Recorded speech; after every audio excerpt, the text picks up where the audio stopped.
vocês? Vamos iniciar mais uma aula de Química e hoje iremos iniciar ela falando sobre o princípio de Le Chatelier. Ele diz que quando um fator externo age sobre um sistema em equilíbrio, este se desloca procurando minimizar a ação do fator aplicado. Então, nós vamos ver hoje sobre o que adiciona uma reação que irá provocar o deslocamento para a direita ou o deslocamento inverso dessa reação, dependendo do que você acrescenta nesse sistema, um fator externo que é adicionado na reação. Aqui eu tenho um exemplo da reação do hidrogênio mais o cloro formando HCl.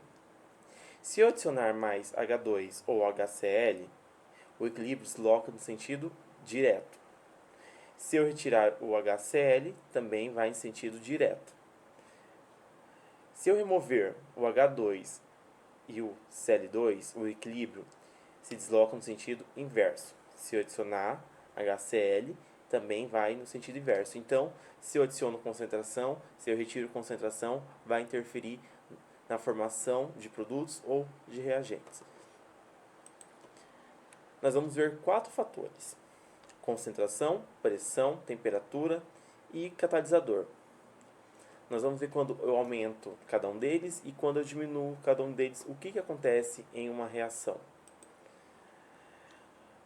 O princípio de Le Chatelier, ou lei do equilíbrio químico, ele vai estudar a concentração de substâncias, volume, pressão e temperatura. É alterado o estado de equilíbrio, evoluindo para um novo equilíbrio, quando eu adiciono esses fatores. Primeiro fator, efeito da concentração. Se eu aumento a concentração dos reagentes estão antes da seta, então desloca o equilíbrio para a direita, no sentido da setinha, de reagente para produto. Se eu aumento a concentração de produtos, ocorrerá um equilíbrio inverso. Ele vai se deslocar o equilíbrio para a esquerda, então será uma reação inversa se eu aumento a concentração de produtos. Agora, se eu faço o contrário, se eu diminuo a concentração. Se eu diminuir a concentração de reagentes, o equilíbrio irá ocorrer no sentido inverso. Ele irá ocorrer para a esquerda. Agora, se eu diminuir também a concentração de produtos, desloco o equilíbrio para a direita. Então, será uma reação direta.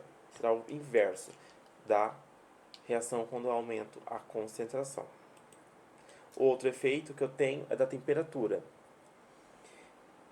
Essa setinha para cima significa aumento, para baixo diminui. Se eu aumento a temperatura, o equilíbrio desloca no sentido da reação endotérmica.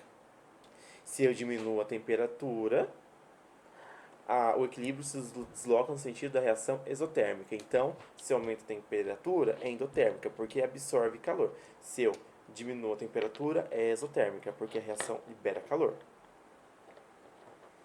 Então, aumenta a temperatura, favorece a reação endotérmica. Diminui a temperatura, favorece a reação exotérmica. Aqui eu tenho um exemplo do pentacloreto de potássio. Então, ele ocorre nos dois sentidos. Uma reação direta é exotérmica, que seria o PCl5 forma PCl3 mais Cl2. Isso é uma reação direta. Ela é endotérmica. Se for uma reação inversa, que é o sentido contrário da reação, então será exotérmica, que seria o Cl2, PCl3 forma PCl5. Então, temos os dois sentidos. O sentido direto de uma reação é endotérmica. O sentido inverso da reação é exotérmica.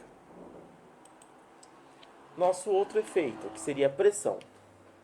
Nós temos dois processos, o aumento da pressão e quando eu diminuo a pressão. Quando eu aumento a pressão, deslocamento do equilíbrio para o lado de menor volume. Então aqui eu aumento a pressão, irá deslocar para onde terá menor volume, porque a pressão acionada acima será maior. Então as moléculas estarão mais compactas, uma mais próxima à outra. Então terá menor volume. Se eu diminuo a pressão, o deslocamento do equilíbrio para o lado de maior volume.